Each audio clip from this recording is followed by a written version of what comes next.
एक सवाल अक्सर हर इंसान के जहन में उठता है, if everything has a beginning then who created God. और अगर कोई कहता है कि अल्लाह हमेशा से था, तो हम पूछते हैं कैसे। Because our mind struggles to imagine something that never began. लेकिन यहाँ एक सीक्रेट है, ये कंफ्यूजन इंसान के जहन की लिमिट से पैदा होती है, नॉट फ्रॉम ट्रूथ इटसेल्फ। देखो, हम जिस दुनिया में रहते हैं ना, ये दुनिया टाइम और स्पेस में बंद है। हमारी हर सोच, हर एक्सपीरियंस टाइम के अंदर कॉन्फाइंड है। हम सिर्फ वो सोच सकते हैं जो स्टार्ट और एंड के अंदर हो। लेकिन अल्लाह बियॉन्ड टाइम है। He doesn't begin because beginning itself is his creation. सोचो, तुम एक मूवी देख रहे हो, उस मूवी के अंदर कैरेक्टर्स चल रहे हैं, बोल रहे हैं, जी रहे हैं, लेकिन तुम जो स्क्रीन के बाहर बैठे हो, तुम उनके टाइम का हिस्सा नहीं हो। तुम मूवी के स्टार्ट और एंड दोनों को एक साथ देख सकते हो। बस वही फर्क अल्लाह और हम में है। हम स्क्रीन के अंदर बंद है और अल्लाह स्क्रीन के बाहर है। उसके लिए कोई पास्ट, प्रेजेंट और फ्यूचर एक ही वक्त में हर चीज मौजूद है। कुरान कहता है अल्लाह ही पहला है और वही आखिर है, वही जाहिर है और वही बातिन है। यानी अल्लाह अल अव्वल है, द फर्स्ट, जिसका कोई स्टार्ट नहीं, और अल आखिर है, द लास्ट, जिसका कोई एंड नहीं। अब जरा रीजन और लॉजिक से समझते हैं। साइंस कहती है कि यूनिवर्स का एक बिगिनिंग था, द बिग बैंग। लेकिन सवाल यह है, बिफोर द बिग बैंग कुछ था या कुछ भी नहीं था? अगर कुछ भी नहीं था, तो नथिंग ने समथिंग कैसे क्रिएट किया? Nothing can't create anything. That's a basic scientific and logical law.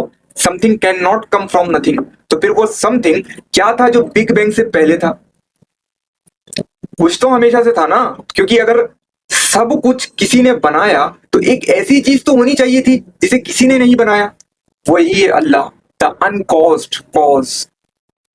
वो जो हर चीज का सबब है, लेकिन जिसका कोई सबब नहीं। देखो भाई, हर इफेक्ट का कोई कॉज होता है, लेकिन अगर तुम चेन ऑफ कॉजेस चलाओगे तो इन्फिनिट तक जाएगी। सोचो, अगर हर क्रिएटर को किसी ने क्रिएट किया, तो ये सिलसिला कभी खत्म ही नहीं होगा। कुछ तो ऐसा होना चाहिए जहां ये चैन रुक जाए, और वही है the necessary begin Allah, sorry being Allah. Philosophy भी यही कहती है। अरिस्टोटल ने कहा था, there must be a first mover who himself is not move by anything.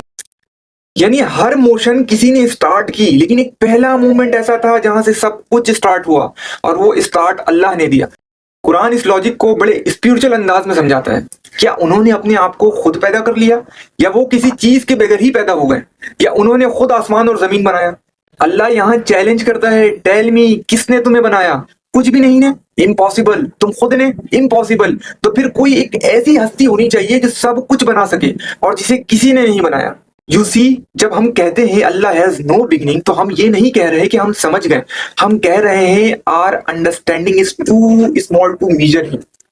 जैसे मछली समुद्र के बाहर का तस्वुर नहीं कर सकती, वैसे ही हम इंसान टाइम के बाहर का तस्वुर को नहीं समझ सकते। अल्लाह टाइम का क्रिएटर है। टाइम उसके अंदर नहीं, उसके कंट्रोल में है, उसकी गिरफ्त में है। जैसे पेंटर पेंटिंग के अंदर नहीं होता, वैसे अल्लाह क्रिएशन के अंदर नहीं, वो उसके ऊपर है, बाहर है।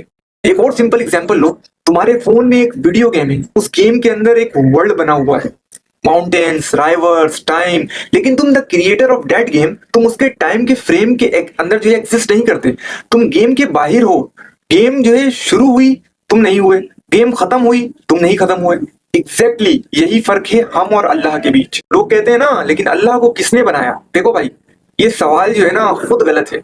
ये ऐसे ही है जैसे कोई पूछे what colour is the taste of music. सवाल ही मीनिंगलेस है, क्योंकि कलर का म्यूजिक से कोई ताल्लुक नहीं है।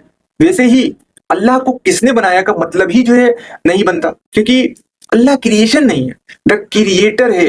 क्रिएशन का रूल है कि उसका बिगिनिंग होता है। क्रिएटर के लिए वो रूल अप्लाई ही नहीं होता। कुरान में अल्लाह खुद अपनी जात को डिफाइन करते हुए फरमाता है, अल्लाह समद। अल्लाह वो है जिस पर सब डिपेंडेंट है, और वो किसी पर डिपेंड नहीं करता। यानी उसकी जात सेल्फ सफिशिएंट है। उसको कोई एनर्जी सोर्स नहीं चाहिए, कोई रीजन नहीं चाहिए, कोई मेकर नहीं चाहिए। He exist because his existence is necessary. आखिर में भाई, जब बंदा इस कॉन्सेप्ट को समझता है, तो उसका ईगो टूट जाता है। वो समझता है कि दुनिया के सब चेहरे, सब सिस्टम्स टेम्पोररी हैं, और सिर्फ एक ही जात है जो हमेशा से थी और हमेशा ही रहेगी, वो है अल्लाह। जैसे कुरान में जो है अल्लाह फरमाता है कुल्लु मन अलैहा फान व यबका वजहु रब्बिका जुल जलाली वल इकराम। सब कुछ मिट जाएगा, सिर्फ तेरे रब की जात बाकी रहेगी।